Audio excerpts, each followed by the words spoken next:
This is a Fatal 4 podcast.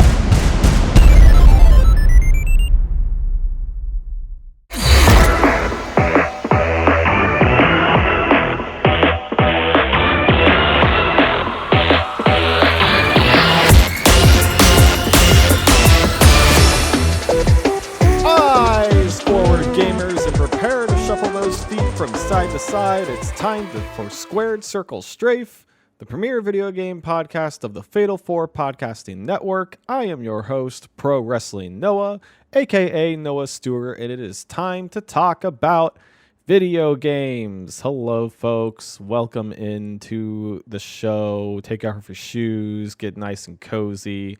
It's time to talk about video games. Hope you're having a good week. This Monday, I am coming off of a decently good weekend myself. Went and did my usual, did the time for Pro Wrestling Noah's movie check-in, did my usual double feature, kind of split in between 2 days actually. I went and did a Thursday night showing and then followed it up with a Friday matinee. Which also, it's weird because a little hot goss from my local Regal. People in the Discord know this if you subscribe to our Patreon. But the Regal that I went to, or that I go to frequently, the hours on Friday, I noticed the hours on Friday were cut because like I usually go in at like 11 o'clock to go see like an early showing, and then maybe, see a second one around like 1:30, maybe 2 o'clock. But like all of the earliest showings that they had this past Friday started at like noon, and I actually didn't get to. I saw Terrifier 3 this Friday, and the earliest showing they had for that was at like 1 o'clock. So I didn't really get to do my double feature matinee, so which is why I had to do it. I went and saw Smile 2 Thursday night, which was fun. It's that's a movie you want to see with a crowd, the big blockbuster jump scary movie like that. But the reason why the hours were cut like that, apparently I was talking to I'm on like first name basis with the guy who scans your ticket at the kiosk on Friday mornings, and he was telling me that apparently Joker 2 bombed so bad at the box office that they had to cut their operating hours to make up the cost, which is kind of nuts. Kind of big fumble on that one. Apparently Terrifier 3 made more during its opening box office week than Joker 2 did that week, which is kind of crazy for an independent movie. And I don't know. I've already said enough about what I think about Joker 2 on this podcast. And but Terrifier 3 was another one of those. I don't know. I feel like people are really hot on the Terrifier franchise, and I think it's fine. I don't really like that first one. The second one is pretty good, I think. I had a decent time with the second one. And the third one starts to... It's a Christmas movie, for one. And then it also... They decided for the Christmas movie to really start to get kind of deep lost in the sauce on some lore, which is interesting. So... I don't know. I think 2 is still my favorite of that franchise. And then Smile 2 is Smile again. I don't know. I feel like I'm crazy when it comes to the Smile franchise. People love that thing. And this also is getting good reviews. And I'm seeing people that I follow on TikTok that I generally like line up with opinion wise also saying that they like really, really enjoyed Smile 2. And I don't know. I don't know. Is it scary? Yes.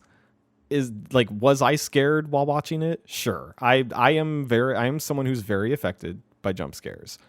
But like I need something else. Like in what Smile offers as like storytelling and like having something to say, I don't really vibe with generally. So it doesn't have the juice for me. I'm sorry, folks. I wouldn't say I'm a Smile hater.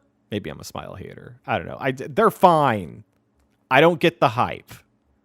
Anyways, the things to get hyped for, though, is some stuff about video games that was announced this week. The big thing that happened this week was the Xbox Partner Preview. That's right, folks. We got another showcase to run down.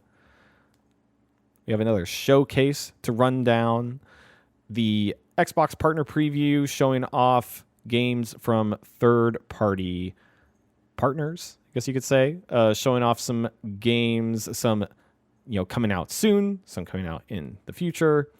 But the first thing that they kicked this thing off with was giving us another trailer for Alan Wake 2, The Lake House, which is the DLC, hotly anticipated, I would say, by Alan Wake 2 fans, which is the DLC. I think I've talked about it on this podcast before. It's in the Alan Wake Remedy verse. It's a big deal. It's Alan Wake 2, but you're going to like a part of the, Federal Bureau of Control place where some of the Alan Wake stuff is happening. So that's, if it's very exciting. And that we got I believe a release date for that is coming out October 22nd. So as of this podcast releasing, I think it comes out on Tuesday. It comes out tomorrow. So you're in perfect timing for Halloween.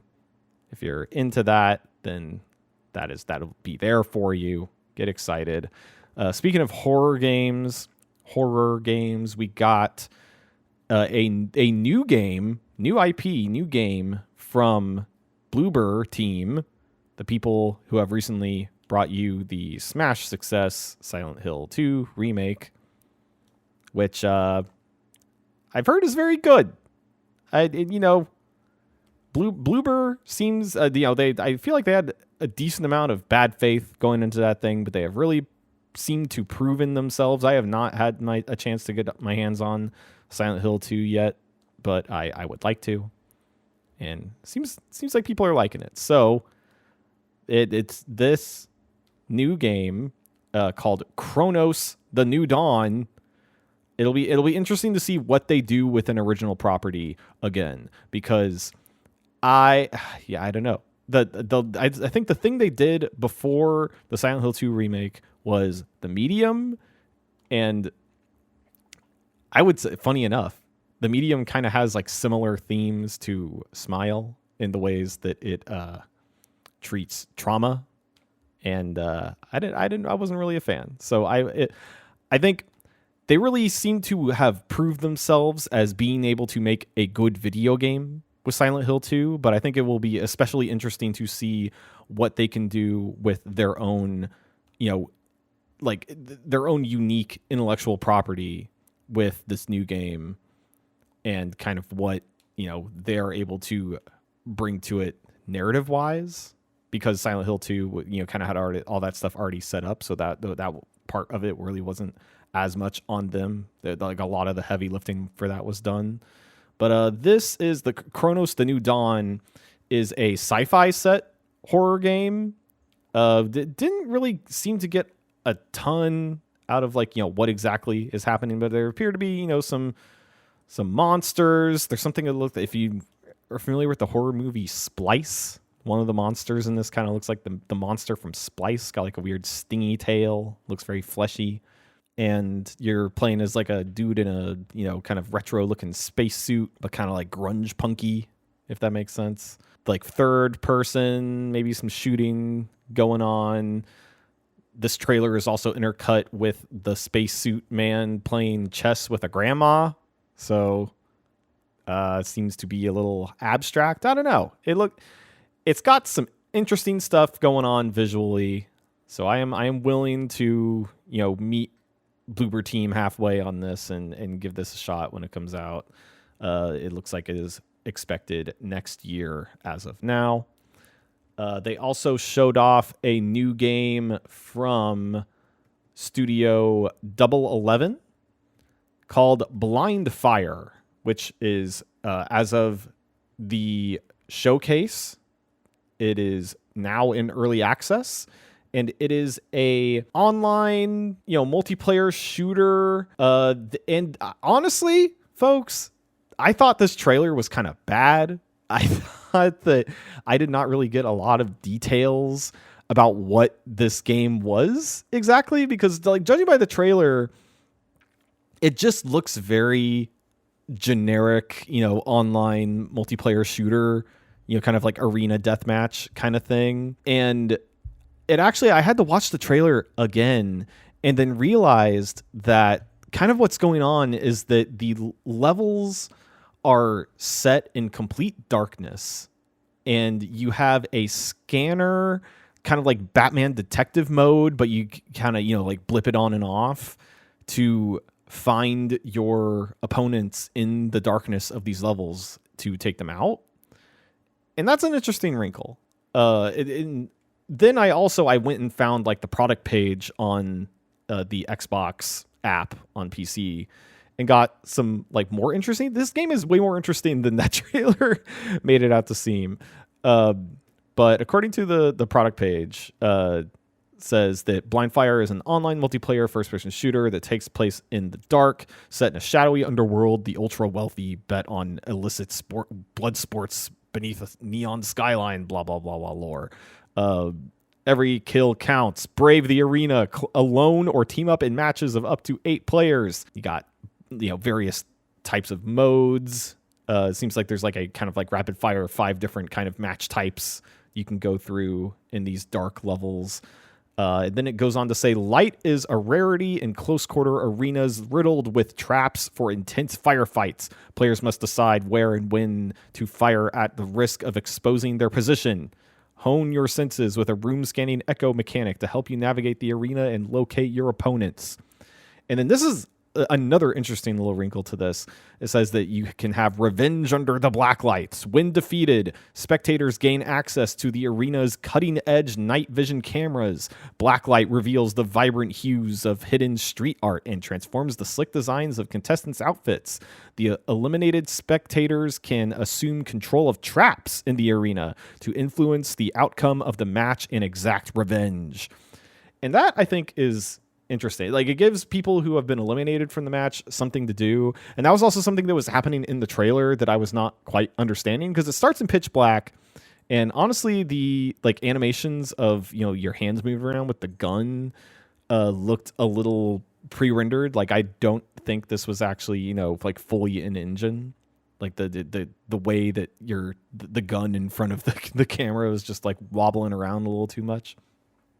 But at one point, it turns like into blacklight mode, and you can see a bunch of neat looking graffiti on the walls, and everyone's suits light up, and it reminded. This is when I thought, like, is this like some kind of laser tag game? It really looked like when you go to your local laser tag park or whatever, and just like all the walls are glowing and stuff.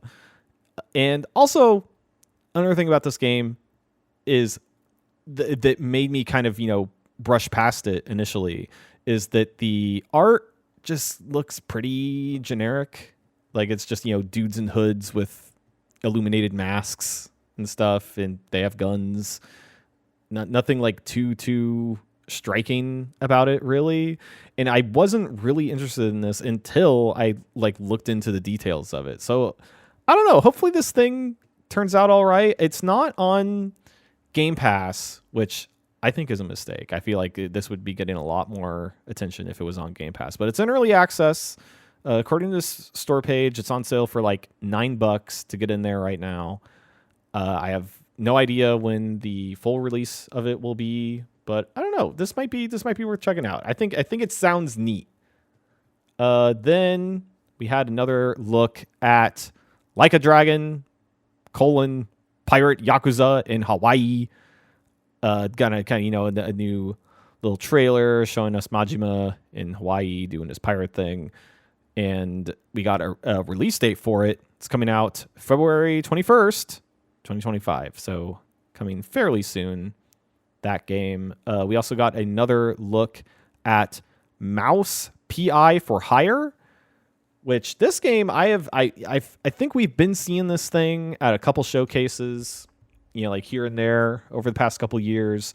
I think it looks very neat. It's a first-person shooter it seems more like a boomer shooter in, the type of, kind of the type of first person shooter style that it's going for.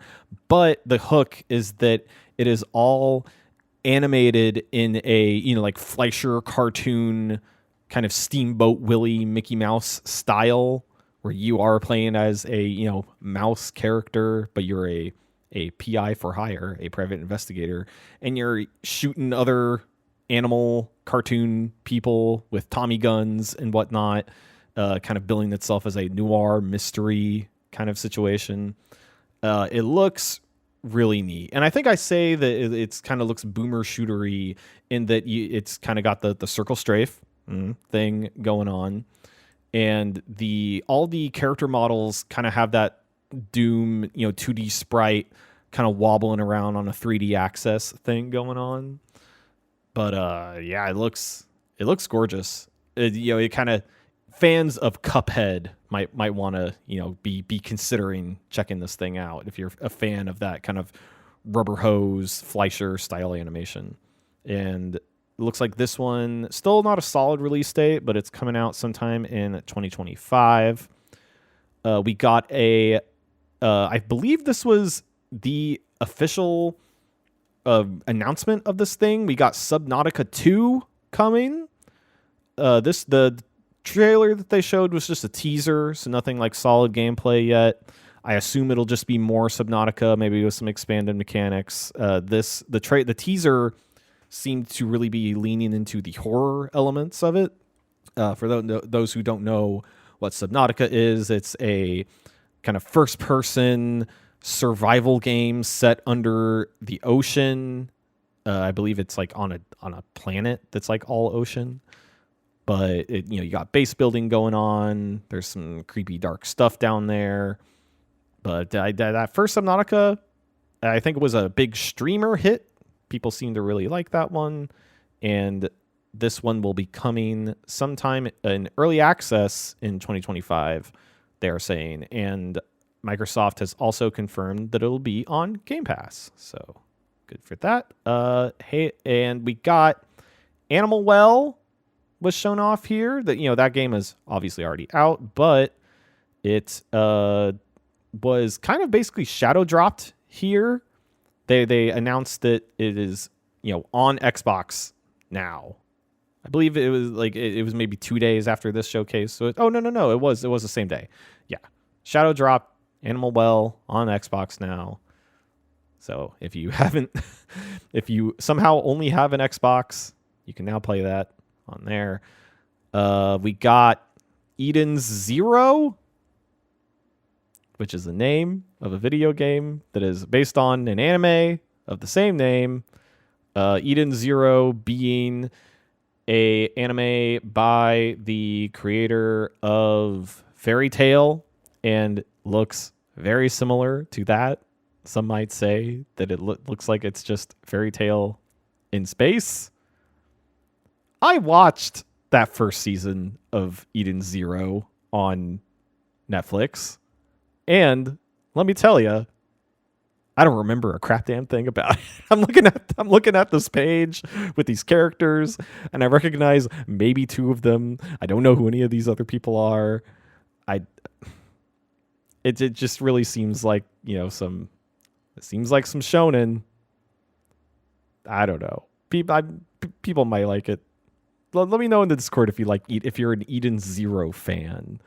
But this game, judging by the trailer, it seems like it's kind of got a Muso thing going on. I was assuming there'd be some kind of action RPG, but it really seems like there's like kind of big waves of just kind of faceless soldier guys that these anime people are whacking on. So, if you like action and big armies of dudes that you can, just whale through, then this has that. Then we got a look at a new game called Eternal Strands. Not the Hideo Kojima kind of Strands, but a different kind of Strands. Eternal Strands, it appears to be a character action game, but the whole thing that it is kind of basing its mechanics on is the ability to burn, freeze, and throw anything at enemies in this game, of which there are, like just grunt enemies, but then also kind of really huge, almost Shadow of the Colossus sized bosses that you fight in this game. And they're really touting kind of like just like a lot of freedom in the way that you want to tackle these encounters. That you can have all this elemental control, you can burn stuff in the environment, you can freeze limbs of these monsters, and like focus on certain areas of these enemies. It seems neat. It seems like a neat thing. And also they confirmed it's coming to Game Pass, which I think is good. They had a decent amount of coming to Game Pass stuff in this showcase, which I feel like Game Pass has kind of, this year at least, has kind of been struggling a little bit in that regard. There hasn't been as many, like the kind of day one Game Pass releases. There's been a decent amount of, older content coming to Game Pass and making that worth your while. But if you've already played those games, you're kind of out in the cold. But a decent amount of like new stuff hopefully coming soon. So Eternal Strands looks neat. We also got a look at another new game, Mistfall Hunter, which again, kind of the Blind Fire situation. I looked at this trailer and kind of got nothing from it. It looks very much like a Dark Souls game, just like here. Hey, like kind of the like Lords of the Fallen situation, where it looks like they just kind of made a Dark Souls game, but it's a different, creator, not From Software. Just like, hey, here's one of these. But according to the description of it, it says that it's a mix between an extraction game and Souls-like. So I feel like that implies some form of multiplayer in which you can maybe like have a team makeup of melee and mages and rangers or something, and have all these, Souls-like heavy combat encounters, but then go find, loot, and then go back to your, extraction point, as it were. So I don't know. That part sounds neat. The trailer itself was not doing much for me, but the learning more about it makes me a little bit more interested. That's expected to come out in 2025.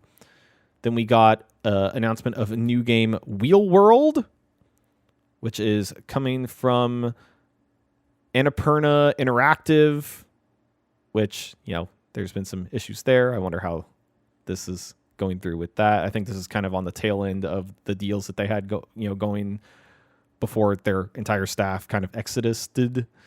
But Wheel World, apparently formerly known as Ghost Bike, is a bike-based adventure game mixing the carefree nature of cycling with what seems to be a little mystery. It kind of has this like fantasy setting. It's traveling in this world all seems very bike-based, cycling, but your character also has like a little floating ghost head guy next to you, and there's all sorts of, ethereal magic happening and stuff. Looks like there's, some racing happening, just some general adventuring around in this world, biking around in the wilderness. It seems like a nice chill time with some, little challenges here and there. I don't really know quite what to make of it, fully yet, but it's got like a neat kind of cel-shaded aesthetic to it. So it definitely seems like something that I would at least want to check out. This one is also coming to Game Pass. Then they had a trailer for Phasmophobia. Maybe you've heard of it. The, like multiplayer ghost hunting game, you and your friends. It was really the Lethal Company before its time. But, it's been on PC for a couple years now, but now it's coming to Xbox. So there you go. October 29th for this one, coming, just in time for Halloween, if you have friends on Xbox that you'd like to get down and get spooky with. Then we got a announcement for new game, The Legend of Babu. Have you heard? The Legend of Babu. This kind of looks like a video game it's a kind of character action platformer looking thing. You're a character running around, you hit dudes, you jump on stuff. Looks like a video game, but you got a dog companion. Apparently you can control the dog, which is nice. He's a big white floofy kind of chow chow looking guy. Looks cute. You're this like kid with a staff running around getting into antics. I don't know. It looks nice. Coming out in 2025. Then we got Wu Chang: Fallen Feathers. And this game looks bloody, like in a good way. It looks like really a lot of crimson spray happening in this one. Kind of a samurai lady running around hitting big demon-y guys. It's got a look. Maybe fans of Wukong Fallen Dynasty should keep an eye on this one. But I don't know. As far as gameplay looks, it makes me think of Stellar Blade in the ways that it seems like, it's like partially Souls-like in that you are fighting enemies that you have to be really engaged with, and there's parrying happening, but the action itself looks a lot more stylish in kind of a Devil May Cry way. So it might be like a little looser, maybe not as like difficulty inflicting as a straight up Dark Souls kind of experience. This one's also coming to Game Pass, so they'll still keeping the Game Pass train coming. And then the last thing they announced for this showcase was FBC Firebreak. And this is exciting, folks. This is set in the world of Control, Remedy's Control, the FBC being the Federal Bureau of Control. And the Firebreak team, I believe, is their kind of security force on the edges of the old house, where Control is set, kind of defending against the edges of the incursion from this other world that the old house is kind of on the precipice of.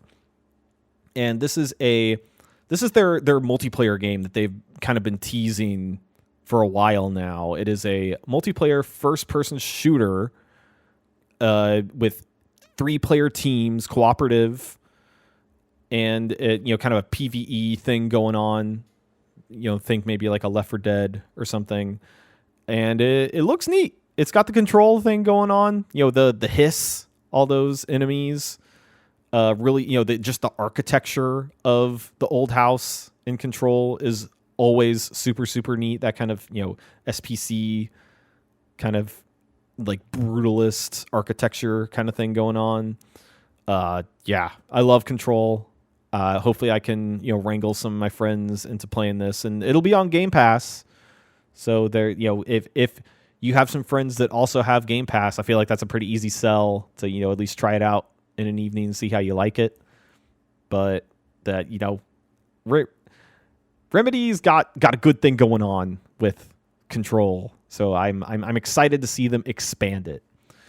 And that was pretty much everything that Microsoft had going on at this partner preview.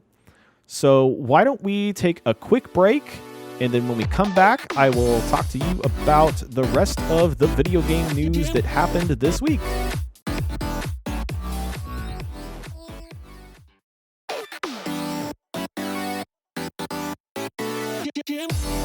All right, and we are back, folks, and let's get into the rest of the news that happened this week. We got a new trailer for upcoming game Exodus, the sci-fi RPG with a starring role from Matthew McConaughey. This thing, I think we've known about this thing since the most recent Summer Games Fest. The E3 Keighley joint. And we got, like kind of a story trailer for that Summer Games Fest, and now we got a new trailer this week introducing something called the Marayama, which appears to be a antagonist faction in this sci-fi universe of this like kind of mass of entities, kind of fleshy, big citadel spaceships going around. The vibes are immaculate. It has a neat look, but there still is no gameplay of this thing, which, you know, kind of has me a little nervous.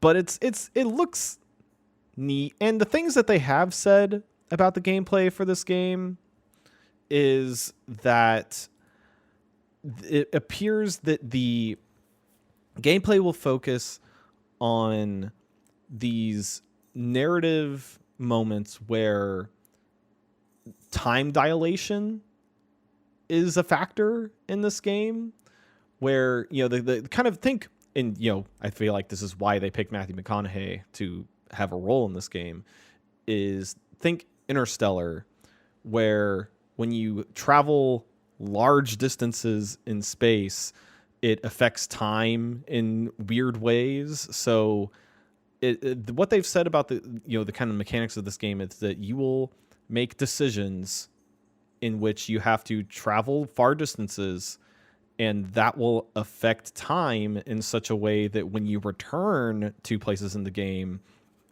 time will have moved in such a way that, like, you know, maybe it'll be like 200 years later by the time you get back, and you will be aged the same, but, you know, maybe people you knew will have died. Maybe, you know, there will be advances in technology in ways that seem alienating. It seems like a neat idea. Still don't really know what the moment to moment is going to be on this thing, but it's got, you know, it looks neat from an aesthetic point and a, you know, kind of theoretical mechanics point. So that's one to keep an eye out on. I think maybe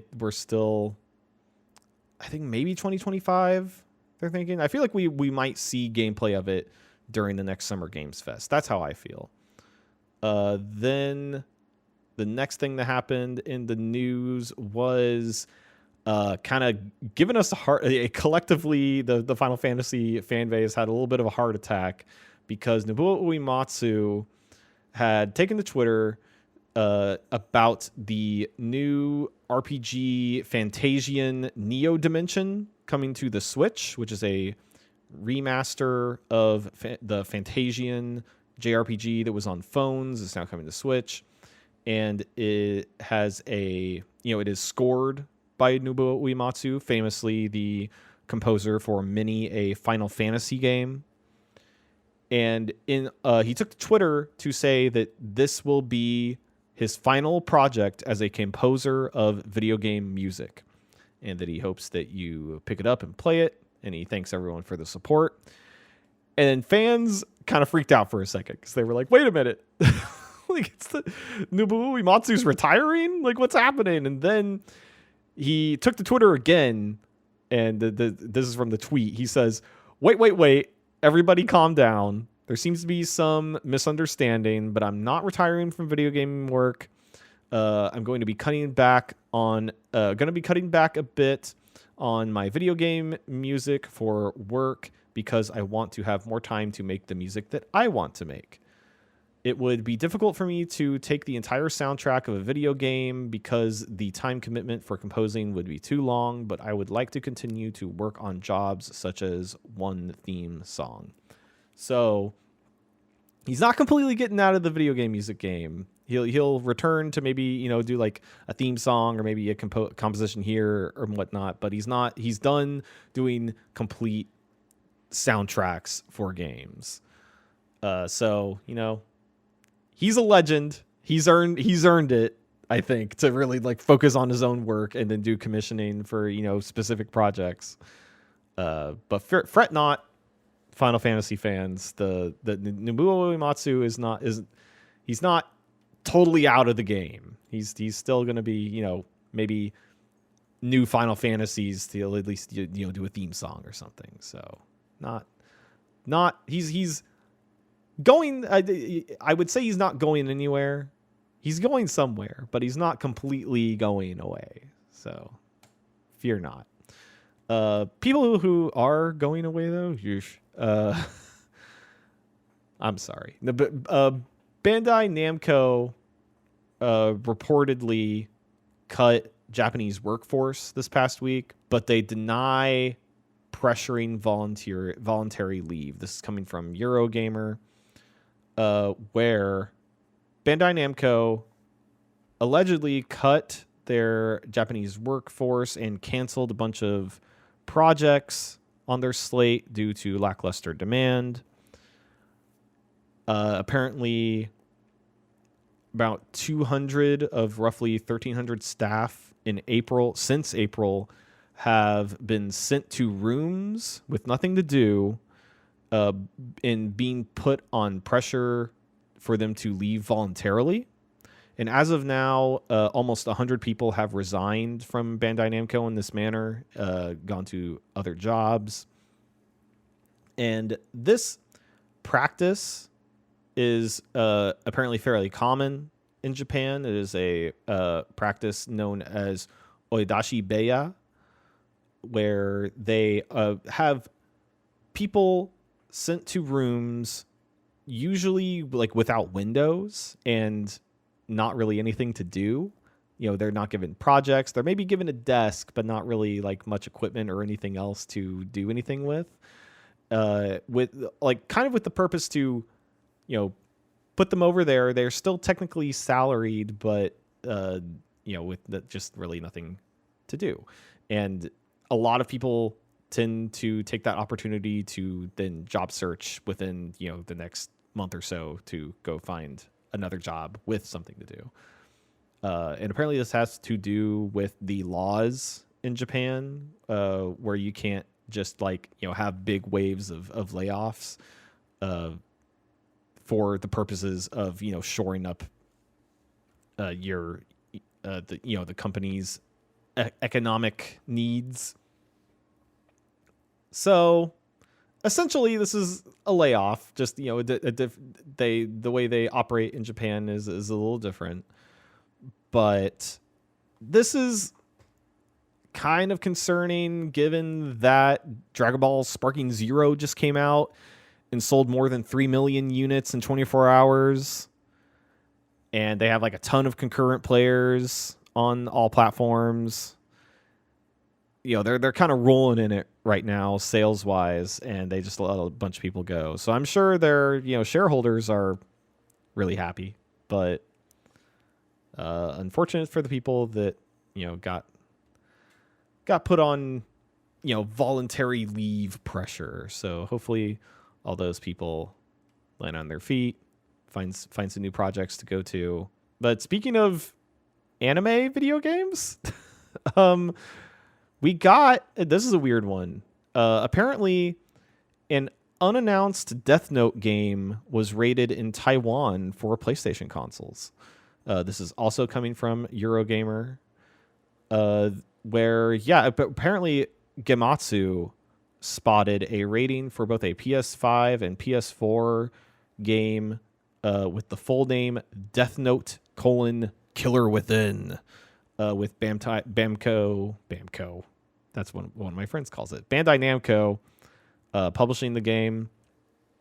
No details now, obviously. There hasn't been an official announcement or anything like that.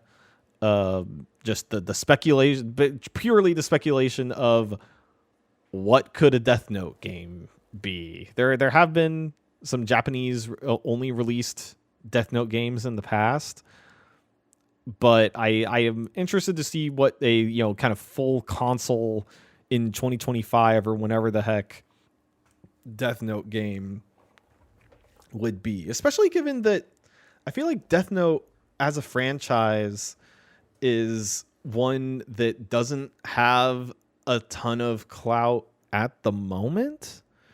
I feel like most people who are Death Note fans are millennials, because Death Note really hit its peak popularity in, I want to say, the late 2000s. I remember I want to say I was in middle school when Death Note was really popping off on Adult Swim. And then I watched all the episodes that were airing on Adult Swim and then found a website to watch anime and then watched the rest of the episodes subbed as they were coming out. Death Note, I very much like Death Note. I really want to see what a new Death Note video game looks like. And it's not like there hasn't been no new Death Note media in the past years since its kind of height in popularity. We had that Netflix movie. There was that kind of sequel epilogue chapter that the creator put out during, when was that? I think it was like 2020. Really, there's a appearance from, I don't think he's named, but the Shinigami Ryuk in that anime goes to the president of the United States, and it is a caricature of Trump. Really weird thing, that epilogue chapter. But yeah, I mean, so it's not completely out of the blue to have a Death Note game coming out in sometime in the near future, but it's definitely not something that I was expecting. But it's neat. I like Death Note. I want to play a Death Note video game. So that is apparently a thing that exists according to this, this discovered listing in Taiwan for the rating. So exciting news. Speaking of video games getting announced, and what I mentioned earlier with Terrifier, there is a Terrifier video game coming out. Terrifier, the arcade game. Good pun. It is a kind of a side-scrolling beat-em-up inspired by games like Streets of Rage and Double Dragon, that kind of thing. And it has, so it's I assume 2-player, maybe up to 4 players. There are 4 playable characters that you can play as. You can play as Art the Clown, the iconic serial killer. There is the little demon clown girl that made appearance in Terrifier 2, kind of in Terrifier 3. Victoria, the lady who's got the disfigured face, who was eaten by Art the Clown. And so those are like some of the major-ish characters in the franchise. And then for the 4th character, you would think, I don't know, maybe Sienna, who is kind of the protagonist of this franchise, perhaps. No, we're not getting her. We're getting Chris Jericho's character from the movies, who is barely like a D-list character in that friend. He makes 2 appearances, one at the very end of a movie and then one at the very beginning of a movie.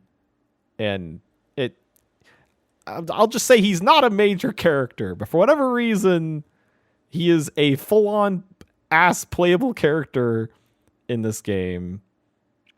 I assume it's because he's Chris Jericho. He's not Chris Jericho in the series, but he is, the guy, the actor, in this case, Chris Jericho. I don't know. It's weird, man. And I don't know, the game itself, it looks like, an indie side-scrolling beat 'em up. It looks fine. I don't think it looks bad necessarily, but it's not something I'm too excited about. But it's it's Terrifier. There will be an audience for it. I know. In the spooky channel of our Discord, some of the boys over there are excited for it. So I'm excited for the Terrifier fans getting a fun little video game to play. But that is it for the news this week. Why don't we take one more quick break here, and when we come back, I will tell you about the video games that I've been playing this week.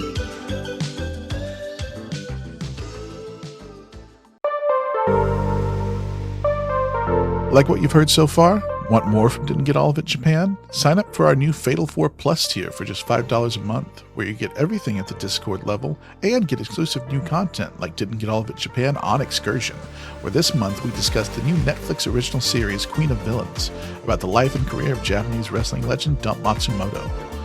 Get that and more from all the Fatal 4 podcasts exclusively through our Patreon at the Fatal 4 Plus level, and thanks for listening.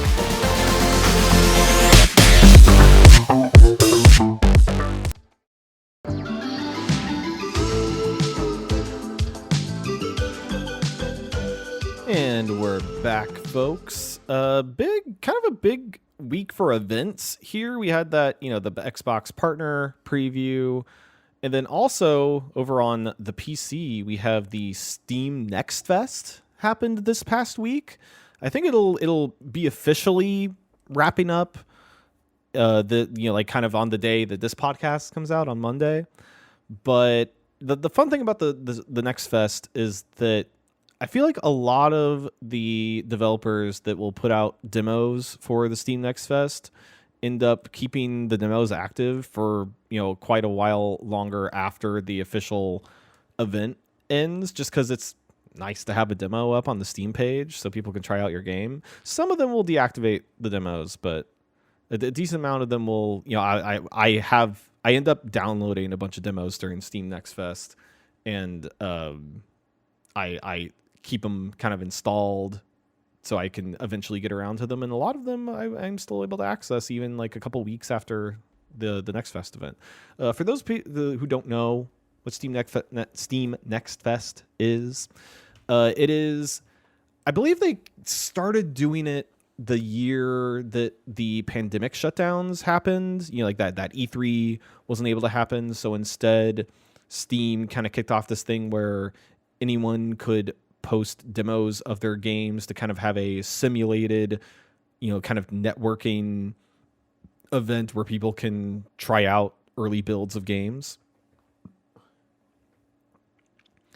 And ever since then, Steam is kind of, I think it's a couple times a year they will have a little Steam Next Fest event. We kind of get a rush of, mostly these days it's indie games that you get to get some early looks at, and it's a fun time because I feel like during Next Fests there is a good amount of indie games to kind of get a fresh little spotlight on them, because there's some games in here that I had heard of previously, but this is the first time people are kind of getting their hands on it and getting to experience some fun gameplay that way. But then also there is specifically one game in this batch that I had never heard of before, and what ended up getting kind of a decent spotlighting on it on the main page for Steam Next Fest that I got to try out and really, really enjoyed. But the first game that I kind of checked out here was Silly Polly Beast. It's from developer Angie. And it is a fairly stylish game. It's kind of got a more modern, if you played Mega Man Legends on the PS1, kind of that low poly, but kind of anime aesthetic, very expressive facial animations kind of thing going on. It kind of reminds me of that, but maybe whereas that's like a PS1 style of it, this is kind of more of a PS2 style, a little less polygonal, but the facial animation still kind of being that, kind of like JPEGs that, shift between different facial animations, like, facial drawings kind of thing. It's got a neat look that I like. And it's set in like a post-apocalypse. You're looking for your friend. It's got like narrative moments where you're texting each other, and you are kind of like going from place to place, end up descending into a like weird dreamy hellscape. And the gameplay is, it feels like it's a isometric twin stick kind of situation where you're running around with the left stick, aiming around with the right stick, and you have guns, but you have fairly limited ammo. I would say maybe to a like survival horror degree, where there are definitely more enemies that you will encounter than you have ammo to take care of them with the guns. But you're also armed with a skateboard that you can, go up and melee dudes with, or you can kind of chuck it in a boomerang like fashion. But the enemies are fairly aggressive. So if you run into large groups of them, I feel like at least in my experience, I was pretty quickly overwhelmed if I found myself in a big group. But there are also little larva bugs that act as grenades that you can throw at, kind of the larger groups to kind of help with crowd control. It's got a very deliberate, methodical type of combat. But the section I played of it, it's got a decently length, maybe, half an hour to an hour demo up on Steam. I had a pretty decent time with it. I really like the look. The gameplay it wasn't blowing me away or anything, but I've found it to be kind of unique and interesting. Definitely want to, maybe check that out when it comes out. But the game that I was definitely most taken by during the Steam Next Fest was a game called Tenebris Somnia, coming to us from Cybot Studios. It is a survival horror game, just great, great little fun demo to play for Halloween. And aesthetically, it is kind of like you would say like an 8-bit kind of NES looking game. Think like if you're familiar with Maniac Mansion, it's kind of got that vibe going on, but in the way that it is a 2D exploration of a, kind of home dwelling, and you are navigating it in a way that it's like an adventure game where you're having to pick up items to then interact with places in the level and puzzle, solving formats. But the way you engage with it is not so much, in the adventure game way where you're, kind of clicking around pixel hunting, but more in a Resident Evil kind of way, where, you're running around, you have some melee options, you have a gun option with very limited ammo, especially with the amount of enemies. You kind of default to a Resident Evil style kind of kiting around enemies instead of directly dealing with them unless you absolutely have to. But the real hook of this game, like, I realize what I described just now kind of sounds like any other indie game, but the real hook of this game is that it has live action cutscenes. It has this, very kind of archaic 2D style, which the animations are actually, I think, are very good. But you will be playing this game in this kind of, very 8-bit 2D art style. And then it will kind of without warning just snap into these moments of live action cutscenes where, it has like the main character who is played by an actress, and then she is encountering these monsters, and it is wild looking. I think it's very, very cool. You play as a girl who is going to the apartment that used to be her apartment with her ex-boyfriend, and ex-boyfriend goes missing and ends up in this kind of like almost Lynchian dream world where you're encountering these monsters and you're going up and down the floors of this apartment building, but every floor is your ex-boyfriend's like floor of the apartment, but you're going into different versions of that apartment that represent memories of your past relationship. It's really pretty neat. I really, really enjoyed this demo. And also the cool thing about the cutscenes, the live action cutscenes, is that I feel like in this type of game, because like live action cutscenes in, video games is not entirely new. Like you look at, Quantum Break, that was like their whole thing was like you're watching a TV show while you're playing this video game. But the thing that I think is really cool about Tenebris Somnia is that in most games that I've played that involve live action cutscenes like that, it will, kind of cut to black and then come back in the cutscene and then cut to black and then go back to the cutscene, or maybe even do like a crossfade or something. It feels like there is a very deliberate separation between cutscene and video game. But in this, it is like very you will enter a room and then it'll just cut, like next frame, just bam, you're in the cutscene in a way that feels very jarring, but effectively so. Especially because the cutscenes can have some jump scares, and the horror in this game I felt was very effective. It's also just got some real good vibes going on. It's got some film stuff going on. Your ex-boyfriend was a director of like a popular like indie film kind of horror movie thing going on. There's like weird red wax like structure figure stuff happening everywhere that in the 2D game just looks like red pixelated goop, but then you go into the cutscene and it just looks real weird, especially because you have already seen it in the 2D and you go like, what's this thing?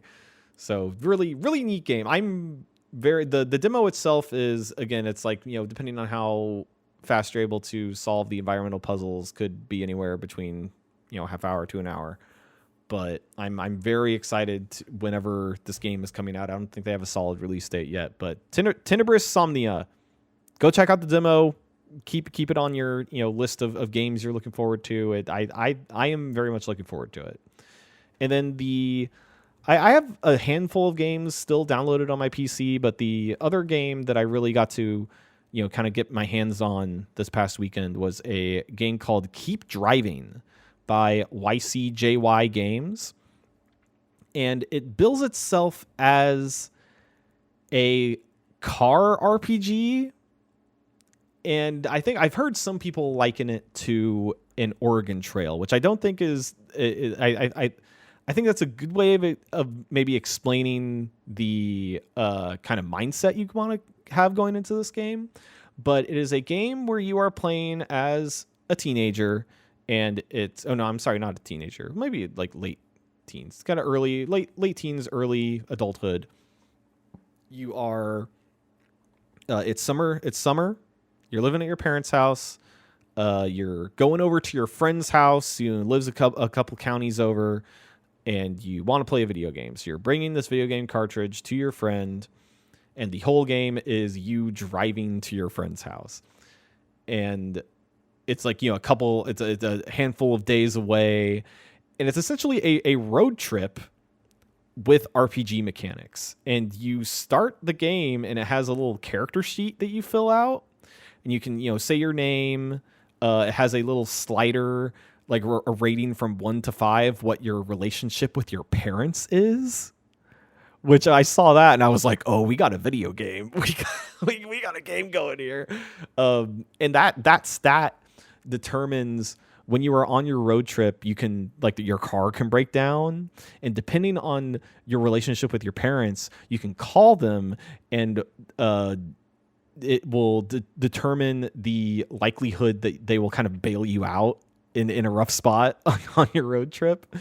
You can also, like, say, like, are you a part-time worker? Are you a student? Are you unemployed? That'll determine, like, your kind of starting loadout and the kind of car you drive. It's pretty neat. And then also, so you get on the road, you, like, open up your map, you kind of, route out where you're going to go on your way to your friend's house.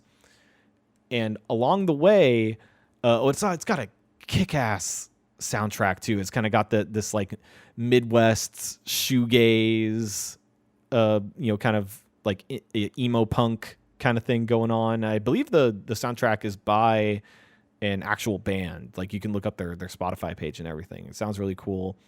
And along the way, you will run into road encounters. Like, oh, you're behind a tractor that's going real slow, or there's a bunch of puddles on the road or something.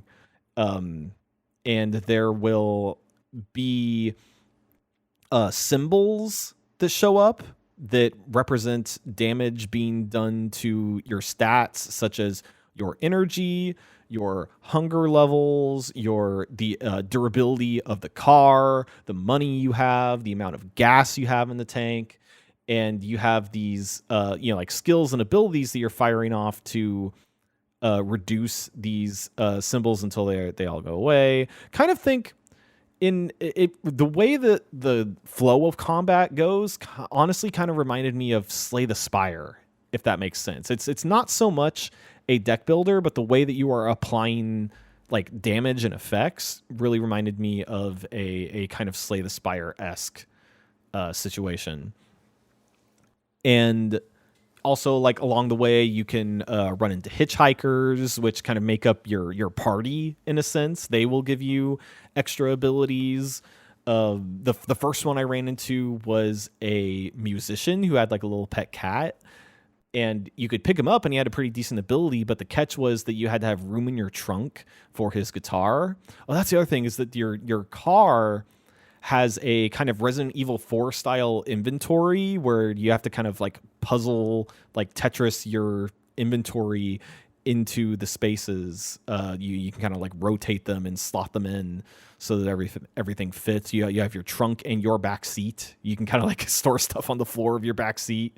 Your hitchhiker's gonna have to, like fit their feet around the stuff. But it's pretty slick, man. Keep driving. That is definitely I actually did not end up finishing the demo. I got my ass kicked by an abandoned car of all things.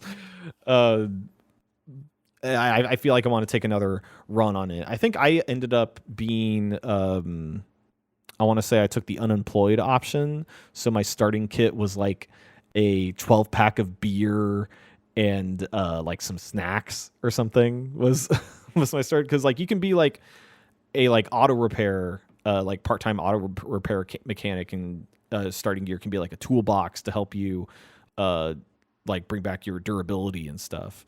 But it's got a lot of character. It seems really neat. I'm really looking forward to the full release of this thing. That's Keep Driving, the car RPG, road trip RPG. But that was pretty much everything I played for the Steam Next Fest. I've still got a few things downloaded that I'd like to check out. Kind of last minute, like yesterday, I downloaded a game called Heartworm that looks like another kind of survival horror, like Resident Evil, maybe Silent Hill-esque thing going on. Neon Blood, which looks like a cyberpunk noir adventure game. Anton Blast, which looks like a really cool Wario Land kind of game. Maybe like a Pizza Tower, if you're familiar with that.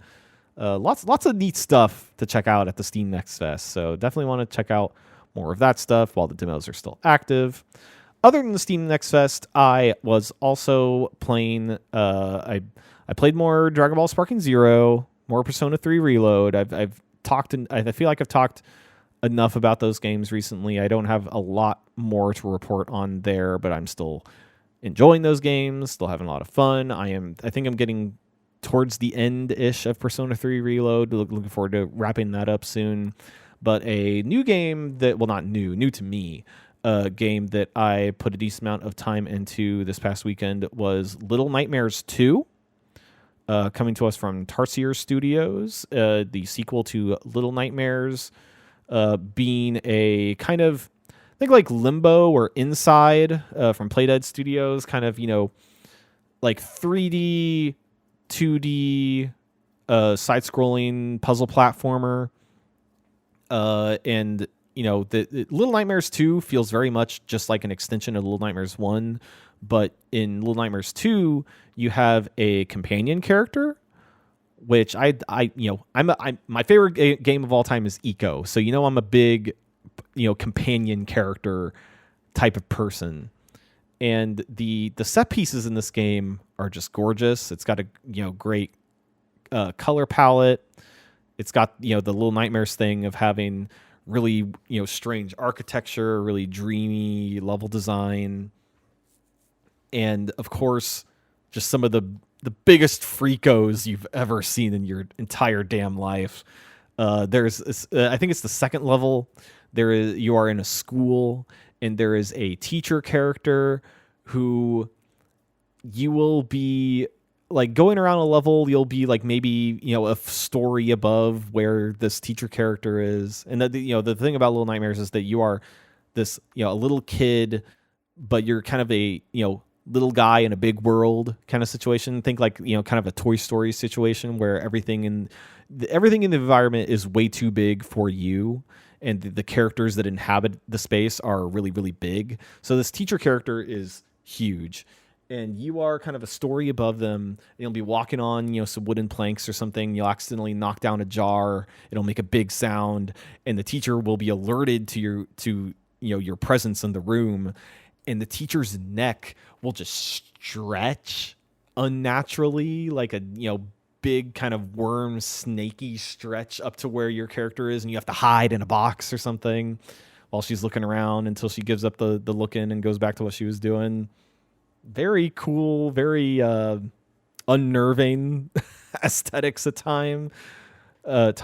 Some really thrilling chase sequences in this game too, I feel like are pretty well done in such a way that you don't have to fail and restart again too often. Some interesting. I don't think the first game had as many melee sections. There's a decent amount of like encounters with enemies in this game where they will give you a sledgehammer, and it's like a really weighty, really deliberate just bash, just like slam on some of the enemies. In the second level specifically, there's like some little like doll children that you have to deal with that when you smash them with the hammer, they're like kind of plastic heads explode and shatter in ways that are really satisfying. Yeah, and the puzzles are fine. Kind of your fairly average puzzle platformer kind of stuff. But I feel like the thing you mostly come for with Little Nightmares is the aesthetics, and it definitely it does that part of the job fairly well. And there's also, I am now about halfway through, I believe, maybe a little over halfway through, and there are ways that it kind of connects back to the original Little Nightmares in ways that I wasn't anticipating, which is pretty neat. So Little Nightmares 2, I'm having a good time with it. I believe it's around 5 to 6 hour game, perhaps. About halfway through. Maybe I'll be done with it by the next time I talk here on a podcast. But having a lot of fun with that. I really, really hope that I can find some time to maybe play some Castlevania Symphony of the Night here before the spooky season is over. I don't know if I'm quite going to make it, but who knows? Maybe I'll just play it anyways, because I desperately need to play that game and make up for my fake little gamer boy status of never having played that game. But there are so many other games coming out and games that I still need to play. I decided that one of the main reasons why I'm kind of also trying to sprint on Persona 3 Reload is so that I can play Metaphor ReFantazio, because I've heard that's excellent JRPG, possibly a Game of the Year contender, but I'm already playing an Atlas JRPG. I would rather not start Metaphor ReFantazio while I am still playing Persona 3 Reload. I'd rather finish it before I end up playing it. So I don't know. We'll see about that. But that's all the games I've been playing this week. And I think that's the podcast. I think I don't have quite enough time to fit in a Strafe Shuffle. So I will go ahead and say for this week that, thanks for listening to this week's episode of Squared Circle Strafe. Leave us a nice review on Apple Podcasts if you like the show. You can follow me on twitter.com @UziNeon if you want to catch more of me talking about some real nerdy stuff. You can follow the Didn't Get All of It podcast to hear me and the rest of the Fatal 4 hosts talk about the latest and greatest in professional wrestling. You can also sign up for our Patreon to get exclusive access to our Discord, as well as bonus podcast content and the satisfaction of supporting independent podcasting media. Head to patreon.com/Fatal4Pod. That's Fatal, Four Pod. Thank you again for listening, and as always, enjoy your gaming.